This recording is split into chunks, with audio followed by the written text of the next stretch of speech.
तो current affairs के इस अंक में पहला जो न्यूज़ है आपका वो है भारतीय वायुसेना द्वारा एक विमान की उड़ान पर अब अस्थायी तौर पर रोक लगा दी गई है। आप सभी जानते हैं कि भारतीय सेना जो है वर्तमान में 6 लड़ाकू विमानों के साथ अपने जो है पूरी तरीके से जो हमारी एयरफोर्स है, वायुसेना है, 6 लड़ाकू विमानों को सेवारत हैं। 6 लड़ाकू विमानों में से एक लड़ाकू विमान को अस्थायी रूप से रोक दिया गया है। कारण क्या था? इस विमान पे लगातार दुर्घटनाएं हो रही थी, ठीक है, और ये काफ़ी टाइम पुराना भी हो गया आपका, ठीक है। इसका नाम है MiG-21, इसका नाम है MiG-21। अब यदि MiG-21 के बारे में आप जानते होंगे क्योंकि आपने अभिनंदन वर्धमान के बारे में सुना है। अभिनंदन वर्धमान ये वही व्यक्ति हैं, जब एयर स्ट्राइक हुई पाकिस्तान पर तब MiG-21 लेकर के ये जो है दुश्मन के जम्मू कश्मीर वाला जो क्षेत्र है, POK वाला क्षेत्र है, वहाँ पे प्रवेश कर जाते हैं और जो अमेरिका के जो है 19 लड़ाकू विमान है उनको ये मार भी गिराते हैं, लेकिन इनका विमान भी दुर्घटनाग्रस्त हुआ था। पाकिस्तान के जो POK वाला क्षेत्र है वहाँ पर जाकर के गिरा भी था। तो ये जो है अभिनंदन वर्धमान जो है MiG-21 ही चला रहे थे। अब देखिए भारत में जो हमारी एयरफोर्स है टोटल 6 लड़ाकू विमान है हमारे पास, ठीक है। कौन कौन से? एक तो सुखोई का नाम आपने सुना होगा, जब कभी भी गणतंत्र दिवस परेड होगी तो उसमें आप नाम सुनते होंगे सुखोई 30 MKI, ठीक है। एक तो आपका ये है सुखोई 30 MKI, ठीक है, एक तो ये है आपका, ठीक है। दूसरा है MiG-29, MiG-29, 21 अलग है, 29 अलग है। इसके बाद है आपका मिराज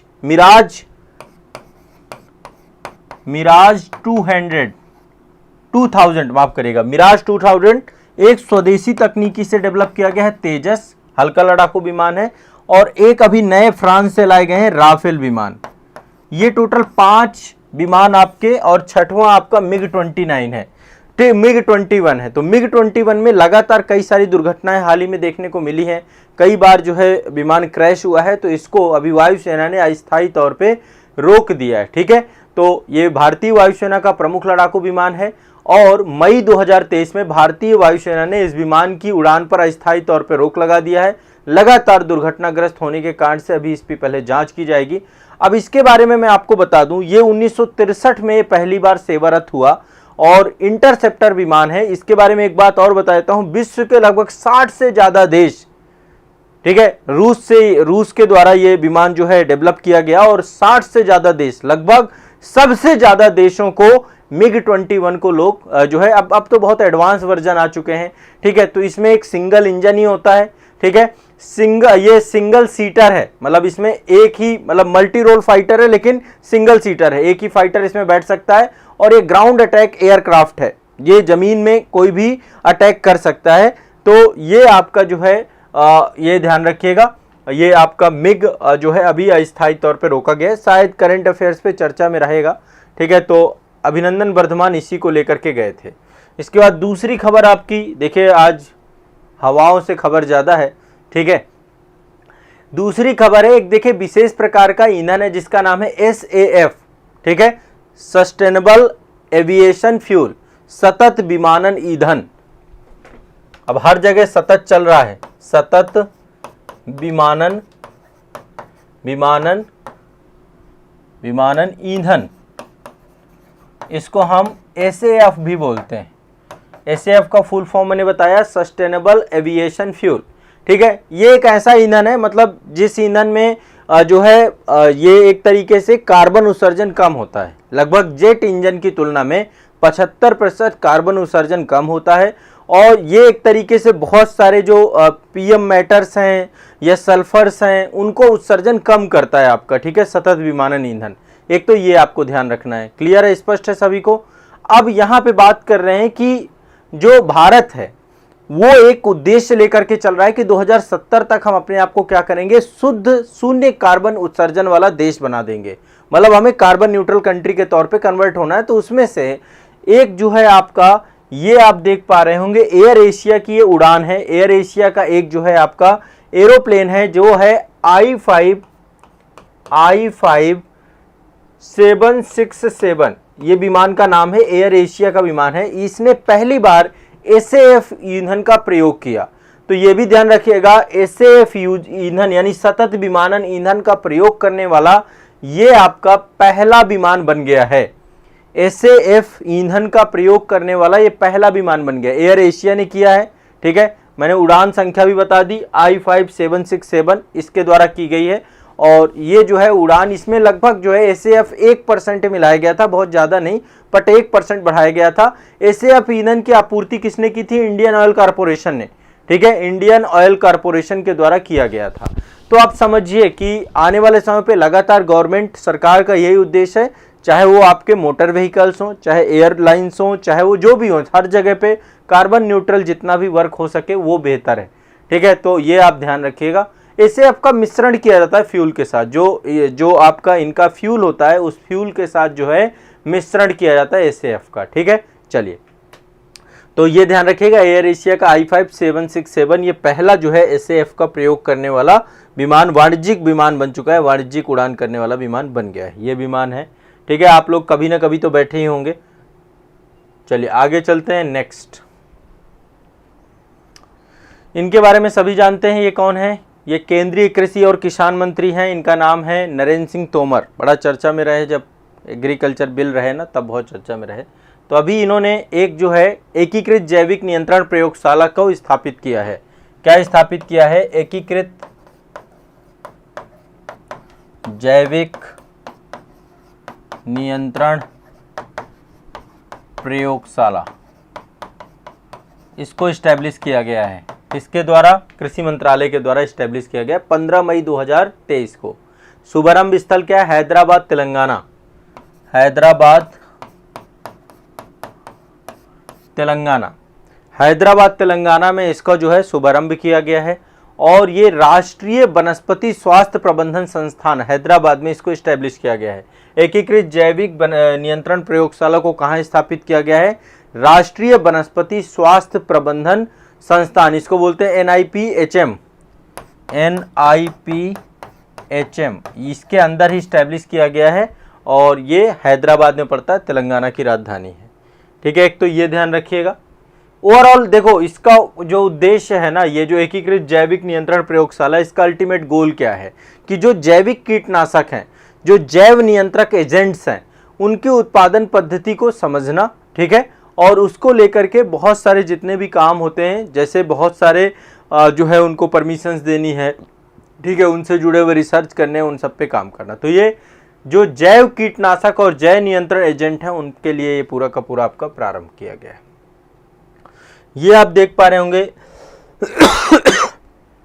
बड़ा ही शानदार दृश्य आपको दिख रहा होगा। ये आपका जो है लड़ाकू विमान है। ठीक है, और इसके ऊपर एक जो है परीक्षण चल रहा है, ये ब्रह्मोस मिसाइल है। तो अभी हाल ही में ब्रह्मोस सुपरसोनिक क्रूज मिसाइल का सफल जो है परीक्षण किया गया है। ठीक है, और ये आपका नौसेना का, आपको पता है कि आप नौसेना के पास ब्रह्मोस आ चुकी है, रसिया और भारत दोनों के सहयोग से इसको इस्टेब्लिश किया गया। तो अभी कई सारे चरणों में है, तो अभी इसका परीक्षण चल रहा है। ब्रह्मोस सुपरसोनिक क्रूज मिसाइल का हर बार परीक्षण अभी इसका सफल है। और भारतीय नौसेना ने ये मिसाइल जो आप देख रहे हैं नीचे, युद्धपोत है, इसका नाम है INS मुर्मुगोवा। इसका नाम क्या है? युद्धपोत का INS मुर्मुगोवा। इससे ही एक सफल परीक्षण किया है कि जो है ये मिसाइल किस तरीके से कारगर तौर पे काम कर रही है। ठीक है, तो ब्रह्मोस सुपरसोनिक क्रूज मिसाइल आप सभी जानते हैं। ये मिसाइल क्या है? ये आपकी लंबी दूरी की सतह से सतह मार करने वाली मिसाइल है। सतह से सतह मार करने वाली मिसाइल है। ठीक है, सतह से सतह मार करने वाली मिसाइल है और लगभग जो है विश्व की सबसे तेज क्रूज मिसाइलों में से एक है। और इसको जहाज़ों से, विमानों से, ज़मीन से, कहीं से भी लॉन्च किया जा सकता है। तो ब्रह्मोस मिसाइल के बारे में आपको पता है, पिछले साल ये जो है एक घटना हुई थी कि पाकिस्तान में लॉन्च हो गई थी ये, और ये किसकी गलती अभी तक इसको लेकर कुछ आया नहीं। तो आप ये ध्यान रखिएगा, इसको DRDO और रसिया के द्वारा जो है साथ में इसको डेवलप किया गया है। मारक क्षमता जो इसकी है लगभग 290 किलोमीटर से लेकर 350 किलोमीटर तक की मारक क्षमता है। ठीक है, तो इसका सफल परीक्षण ब्रह्मोस का चलता रहता है। ब्रह्मोस का अब हम निर्यात भी कर रहे हैं। इंडिया ब्रह्मोस को इंटरनेशनल लेवल पे निर्यात भी कर रहा है, ये भी ध्यान रखिएगा। ठीक है, भारत क्या कर रहा है? इसका निर्यात भी कर रहा है, ये भी आपको ध्यान में रखना है सभी को। ठीक है, एक्सपोर्ट कर रहा है, जैसे फिलीपींस को दे रहे हैं, आसियान कंट्रीज कई सारे कॉन्ट्रैक्ट हुए हैं। ठीक है, चलिए आगे बढ़ते हैं। नेक्स्ट ब्रह्मोस सुपरसोनिक, हाँ ये आप देख रहे हैं गणतंत्र दिवस परेड पे शान बढ़ाती है हमारे राष्ट्रपति की। आगे आप देख रहे हैं यहाँ पे एक रोबोट रखा हुआ है, विश्व का पहला रोबोटिक चेक इन असिस्टेंट बनाया गया है। अब हर काम जितना भी काम है सारा काम रोबोट कर रहे हैं, एआई कर रहे हैं। आने वाले 5 साल बाद विश्व बदल जाएगा, समझिए। आर्टिफिशियल इंटेलिजेंस का ज़माना आ गया है, कृत्रिम बुद्धिमत्ता का ज़माना आ चुका है, और ये ज़माना आए हुए काफ़ी टाइम हो चुके हैं, काफ़ी बदलाव हुआ है, लेकिन आने वाले समय पे देखिएगा जॉब में असर पड़ेगा और बहुत सारे काम, जैसे मुझे लगता है कॉल सेंटर जो बीपीओ सेक्टर है ना, वो बहुत अपग्रेड हो जाएगा। वहाँ पे लोगों की जगह पे सीधा एआई बैठ जाएंगे, रोबोट आ जाएंगे।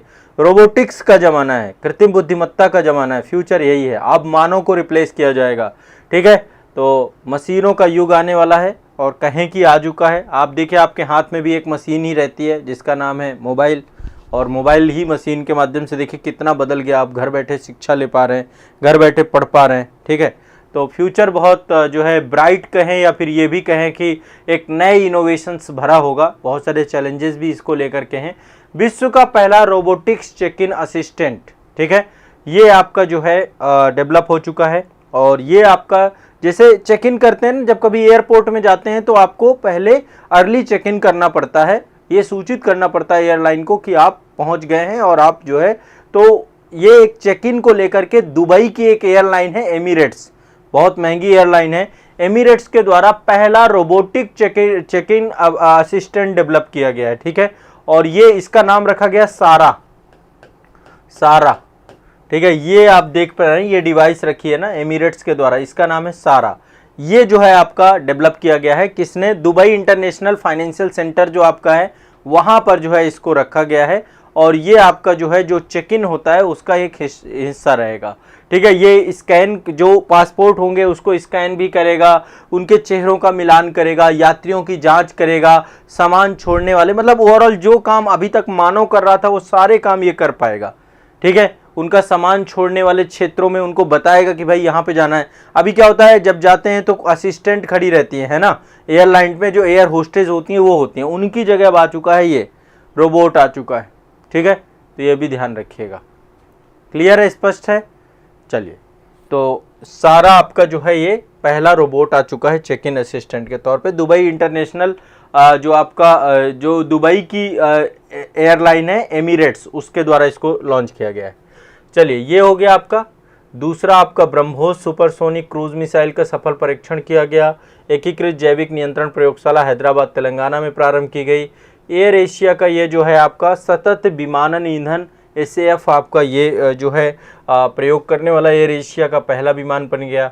और ये आपको मैंने बताया कि ये आपका जो है MiG-21 को अब अस्थायी तौर पे अभी रोक लगा दी गई है। अब देखते हैं इसको लेकर, वैसे डीकमीशन करने की बात भी काफ़ी लंबे समय से चल रही है कि अब भाई नए आ चुके हैं नए टेक्नोलॉजी से, तो इसको डीकमीशन कर देना चाहिए। ये निर्णय आपका जो है जो हमारी डिफेंस मिनिस्ट्री है और गवर्नमेंट का होता है।